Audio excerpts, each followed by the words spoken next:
मुल्ला उमर का ताल्लुक़ एक पसमानदा और गरीब घराने से था। मुल्ला उमर के बकौल जब इनकी उम्र 3 साल थी, इनके वालिद का साया सर से उठ गया था। वालिद की मौत के बाद इनकी वालदा ने इनके चचा से शादी की। मुल्ला उमर के चचा यानी सौतेले वालिद मस्जिद के इमाम थे। शादी के बाद गुर्बत की हालत में ही इन्होंने कंधार से हिजरत की। जब मुल्ला उमर थोड़े बड़े हुए तो वो कराची आए और खैबर पख्तूनख्वा के दारुल उलूम हक्कानिया में तलीम हासिल की। मुल्ला उमर के 4 या 5 बहन भाई थे, जिसकी वजह से इन पर जिम्मेदारियों का एक बोझ था। उस वक़्त अफ़गानिस्तान की अंदरूनी हालत भी ख़राब थी। मुल्ला उमर अपने बहन भाइयों के लिए कोशां थे। इस दौरान इन्होंने कई बार कराची और पेशावर का सफ़र किया। अरसे बाद वो कंधार आए और एक मस्जिद के इमाम बन गए। इसी मस्जिद में इन्होंने एक मदरसा शुरू किया। सोवियत यूनियन की अफ़गानिस्तान पर चढ़ाई और कब्ज़े की कोशिश के ख़िलाफ़ मुल्ला उमर ने जहाद में भरपूर हिस्सा लिया।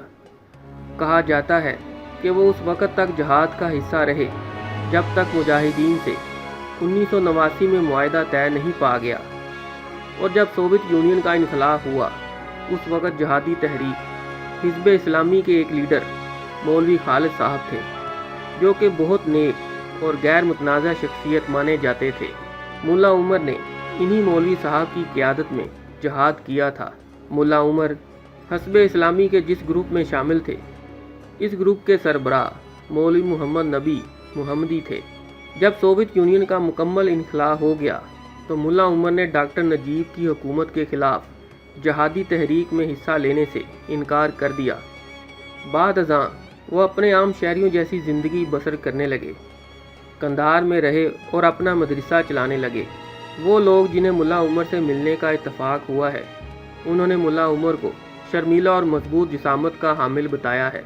लोगों का कहना था कि इनका कद 6 फुट था, तबीयत में सादगी थी और कोई दिखावा या रयाकारी का अंसर नहीं था।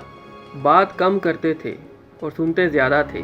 ताहम जहाद की वजह से तबीयत में एक दुरुस्तगी मौजूद थी और बात को सीधी और साफ करने वाले थे। जब इन्हें अमीरुल मोमिनीन बनाया गया उस वक़्त वो कंधार में ही थे। उन्होंने 2 बार काबुल का दौरा किया, जहां इन्होंने बैनुल अक़वामी लीडरान से मुलाकात की। उस वक़्त के पाकिस्तानी सफ़ीर और कंधार के कौंसल जनरल अबरार साहब ने अपनी किताब में लिखा है, मुल्ला उमर बहुत सादा लेकिन मजबूत असाब के मालिक मगर शर्मीले थे। इनका इस्लाम पर ईमान बहुत मजबूत था। जब अमेरिका ने अफ़गानिस्तान पर 2001 में चढ़ाई की, इस वक़्त वो कंधार में ही थे।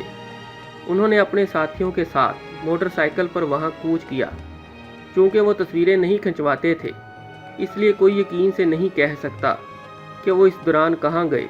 कुछ कहते हैं कि वो ज़ाबिल चले गए थे। 1 साल तक उन्होंने बहुत ही मामूली और आम जगहों पर रिहाइश अख्तियार कर रखी थी। रिपोर्टों के मुताबिक इस दौरान इन्होंने कोयटा और कराची का भी दौरा किया, मगर 2002 में इन्होंने तन्हाई अख्तियार की।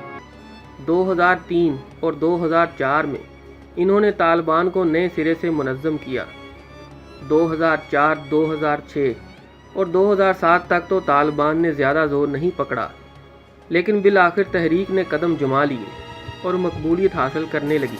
2013 में मुल्ला उमर की वफ़ात हुई। कुछ कहते हैं कि इनकी वफ़ात टीबी की वजह से हुई, जबकि कुछ कहते हैं इनके गुर्दे फेल हो चुके थे। मुल्ला उमर की वफ़ात को 2015 में ज़ाहिर किया गया। अफ़गान तालिबान ने इनकी मौत की खबर को 2 साल तक मख्फी रखा।